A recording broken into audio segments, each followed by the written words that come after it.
In the south, the war continues without pause, an ongoing showdown between two determined armies. Having surprisingly beaten the British at the Battle of Cowpens, the Continentals steady themselves for revenge.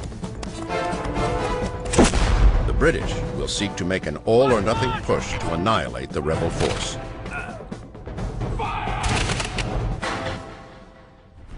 General Charles Cornwallis, the British commander in the south, has become singular in his obsession. He will not stop until he can make the Continental Army stand and fight. Instead, the rebels keep pulling Cornwallis deeper into the backcountry. On a cat-and-mouse chase led by his arch-rival, General Nathaniel Greene. Cornwallis himself believes that if he can draw Nathaniel Greene into one decisive fight, if he can bring this war to one pitched battle somewhere in the South, the battle's going to be over. Greene won't give him that satisfaction. General Nathaniel Greene knows better. He learned early on in battles like New York and Brandywine that keeping the army away from direct confrontation is paramount.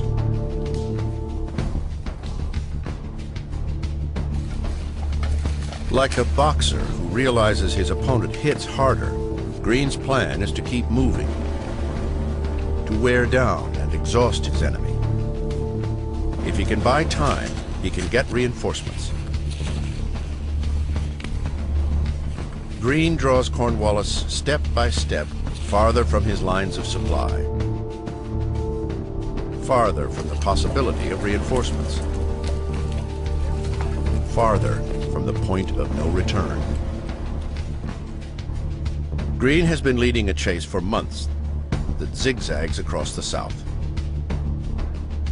Through swamp and forest, Cornwallis manages to stay close, often trailing by a few hundred yards. But the Continentals are like a mirage that disappears as he draws near.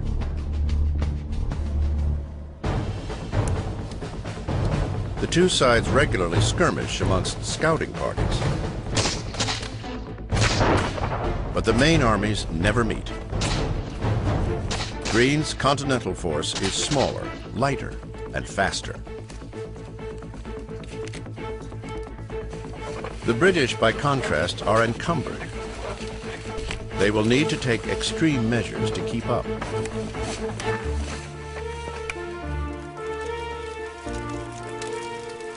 To lighten his load, Cornwallis orders an enormous bonfire built, onto which all the unnecessary trappings of a distinguished British army are thrown.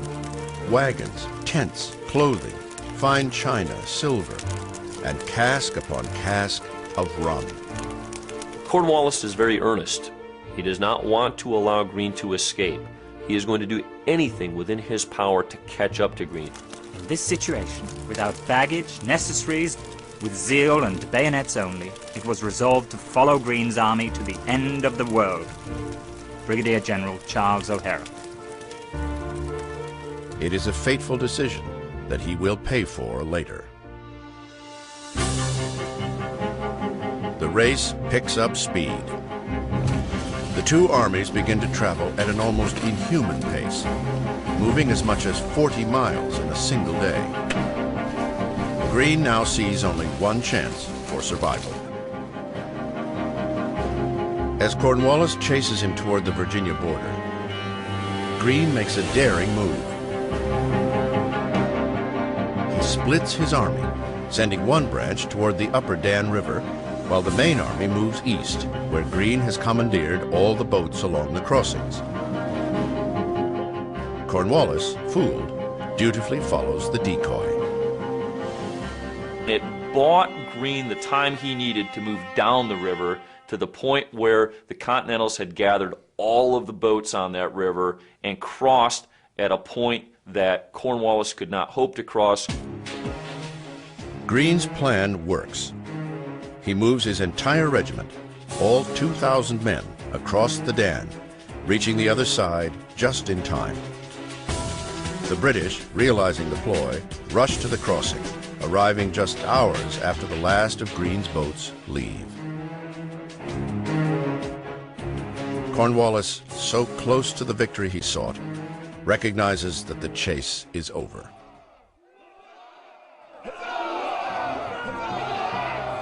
The cheers from the Continentals are so loud they can be heard across the river, a taunting sound to the British. But it is genuine joy. After marching more than 200 miles in just 1 month, Greene's army can finally rest. Greene will not stay in Virginia long. He will get what he needs, new supplies and new recruits, and change his game. The hunted will become the hunter. Here in the South and beyond, the tide is about to turn. Cornwallis has no choice but to obey his commander. He turns his army toward a small coastal village, to a place called Yorktown. Once, Yorktown was known solely as a tobacco trading port. But it will soon become a major battlefield, and for some, a place of destiny. Far from the swamps of the southern colonies, another chase drags on. France, 1781, the court of Versailles. The venerable diplomat Benjamin Franklin is still in hot pursuit of France's money. Lately, it has become elusive.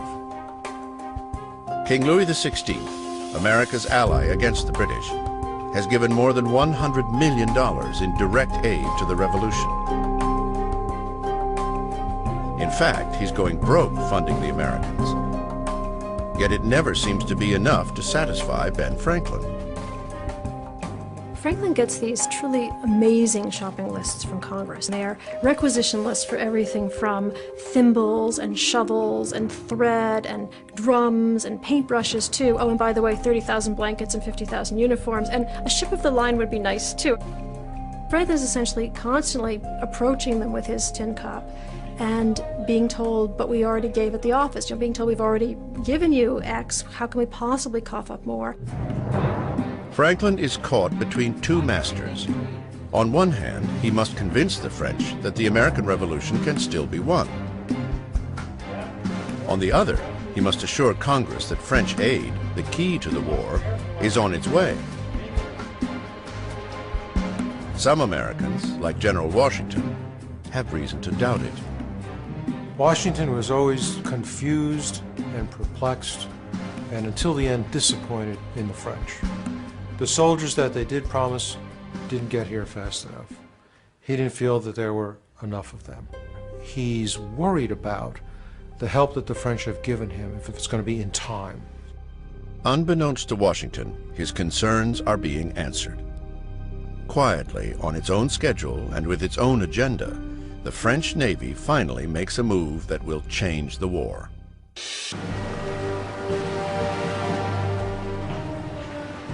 July, the Caribbean. France's Admiral de Grasse makes his long-awaited appearance.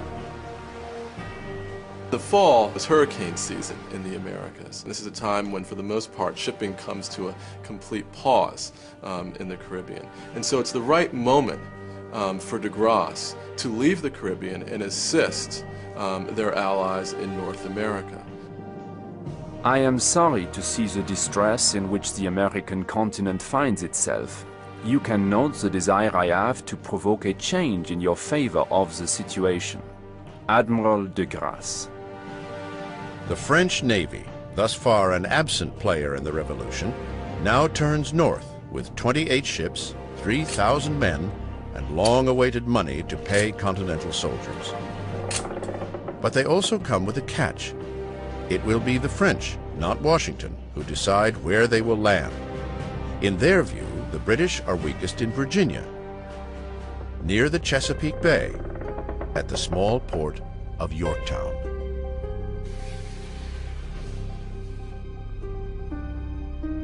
Washington had his heart set on retaking New York. But when DeGrasse says he's going to the Chesapeake, he's going to be there just for a certain time, Washington then makes really the greatest decision of his career.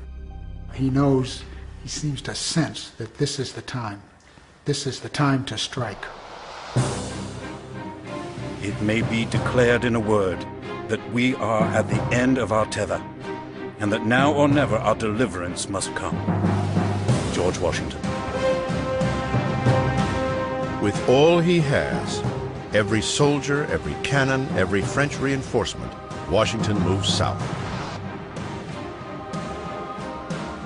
The general now returns to Virginia, his beloved homeland. In search of the battle he hopes will end the war. It's important to remember that France is in this conflict not to secure American independence. France is in this conflict to humiliate the British government, to hopefully seize some territory from Britain, and to slice off a major part of the North American empire from the British Empire. America may be a pawn in this game between superpowers, but the rebels can still make their own luck. Their next moves will shape fresh opportunities for all sides.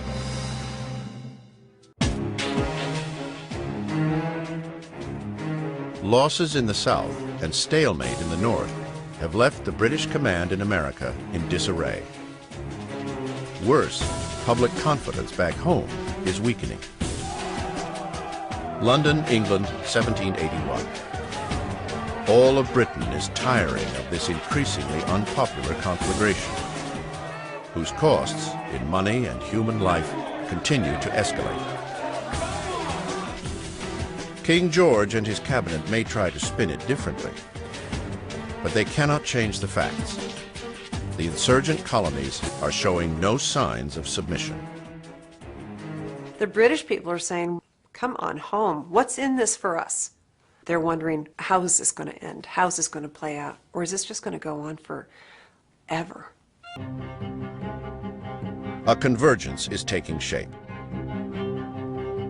As Admiral DeGrasse sails up toward Virginia from the Caribbean, the Continental Army, now joined by 5,000 French troops, also heads toward the Chesapeake Bay. There, General Cornwallis hastens to build his defenses at Yorktown. But he is beginning to feel that he is sitting at the center of a dangerous trap.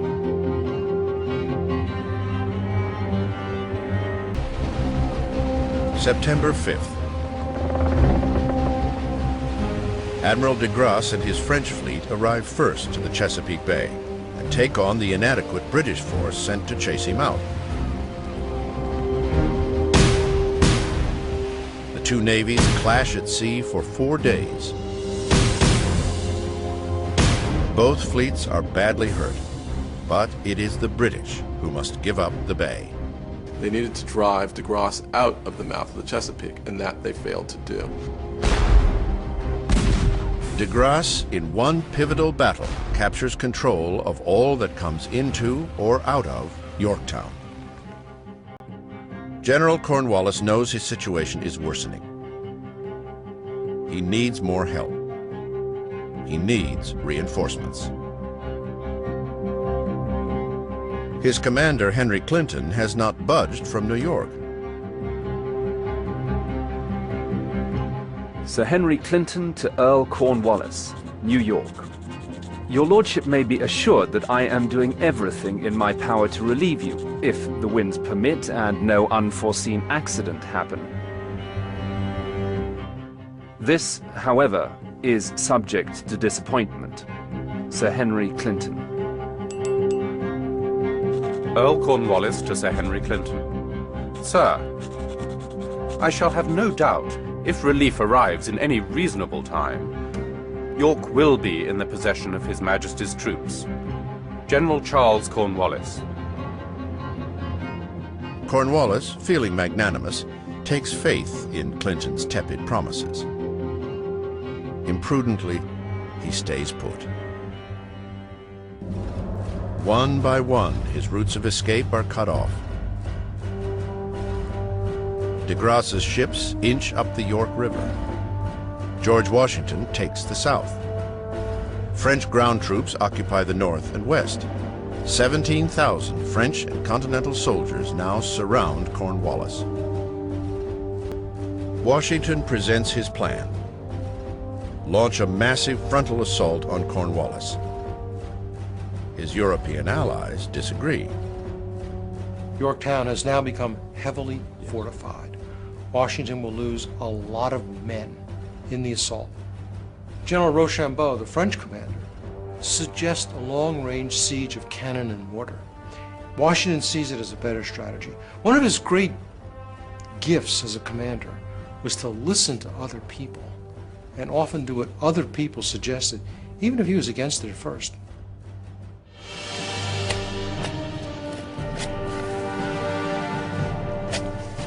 On October 6th, the siege begins. Trenches are dug that will, in time, envelop Yorktown, like the tightening of a noose. Earl Cornwallis to Sir Henry Clinton. Sir, the enemy made their first parallel on the night of the 6th. On the evening of the 9th, their batteries opened, and have since continued firing without intermission. Against so powerful an attack, we cannot hope to make a very long resistance. General Charles Cornwallis. A lot of a siege is about the timing. Can you force a city to surrender before the city gets reinforcements? Can you get closer and closer in your parallel trenches as you move towards the city line of defenses? October 11th, the second parallel is dug, closing the circle around Yorktown. Still, there is no sign of Clinton's reinforcements. October 11th, 5 p.m. Since my last letter was written, we have lost 30 men. I have only to repeat, nothing but a direct move can save me. General Charles Cornwallis. Clinton promises support, and Clinton promises support, and Clinton promises support, and Cornwallis waits for the support, and he waits for the support, and it doesn't arrive. The siege daily is becoming more and more formidable. His Lordship Cornwallis must view his situation as extremely critical, if not desperate. James Thatcher, American officer.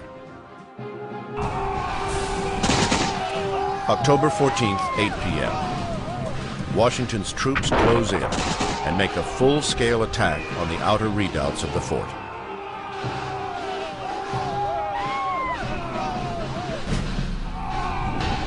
October 15th, Earl Cornwallis to Sir Henry Clinton. Sir, my situation now becomes very critical. The safety of this place is so precarious that I cannot recommend you run great risk in endeavoring to save us. General Charles Cornwallis. Cornwallis's letter will not be read. Clinton has already set sail from New York. But the belated relief effort will not be in time. His window has closed. What remains of the British Army is under siege in Yorktown. Trapped in the city, the Redcoats wait for reinforcements. But back in Britain, the war is unpopular and costing far too much money. This is a case of hanging on in the face of the British actions long enough to where the British literally would grow weary of this and realize that it was endless. This is Washington's chance to end the war with one decisive blow. He committed to this idea of being able to stand on your own. See, America is a dream, and the only way to go get that dream is to show up and bring your very best to that moment and not stop until you bring that dream into existence. Plum Martin will be one of the first over the top. Godspeed.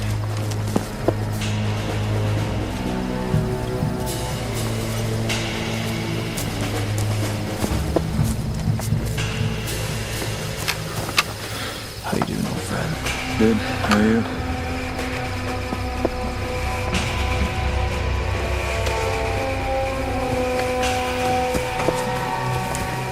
Good to check it out.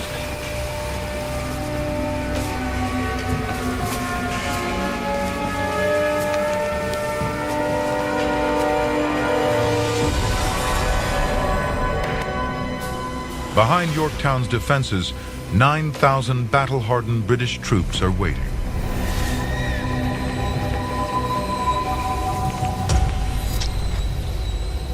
They're protected by a series of outlying cannon forts called redoubts. By October 14th, just 2 remain. If they're captured and their guns turned on Yorktown, the British will be forced to surrender. Listen, look up there.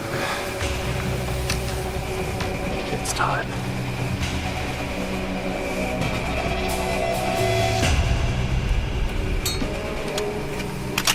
All the batteries in our line lay silent.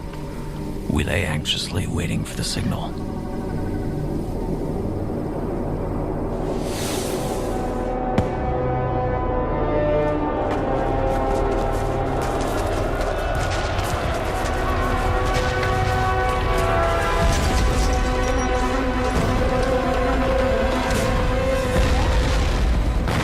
Patriots raced 100 yards to the British lines under fire and a hail of hand grenades.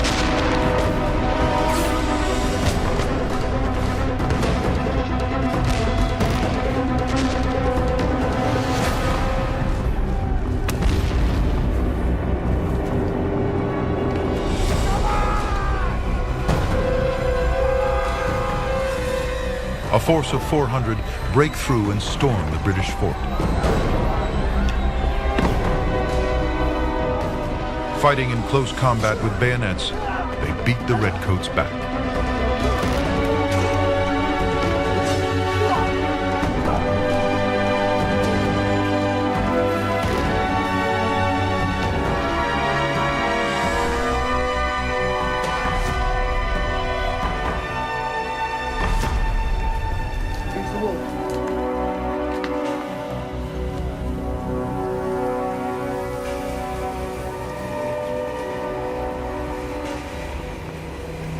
Immediately after the fighting had ceased, I went out to see what had become of my wounded friend.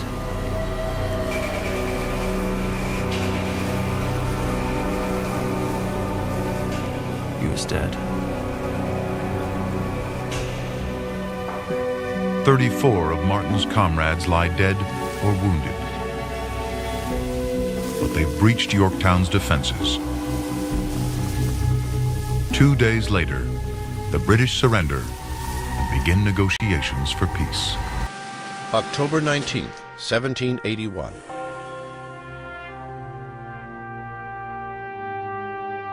"7,000 redcoats lay down their arms in front of General George Washington. On this momentous occasion, only one person is missing. General Charles Cornwallis avoids the ceremony, claiming illness. No doubt he felt worse on this day than any other in his long military career." How could this have happened? Cornwallis is so humiliated and so stricken by the defeat that he cannot surrender in person to George Washington. For the past 6 years, leadership, training, weapons, and intelligence have been vital. The rebels have achieved the impossible. The United States is the only country to win independence from the British in war. But liberty comes at a price. Over 25,000 men have lost their lives in the battle for independence. But a new nation is born. We hold these truths to be self-evident, that all men are created equal, and they are endowed by their Creator with certain inalienable rights. And among these are life, liberty, and the pursuit of happiness.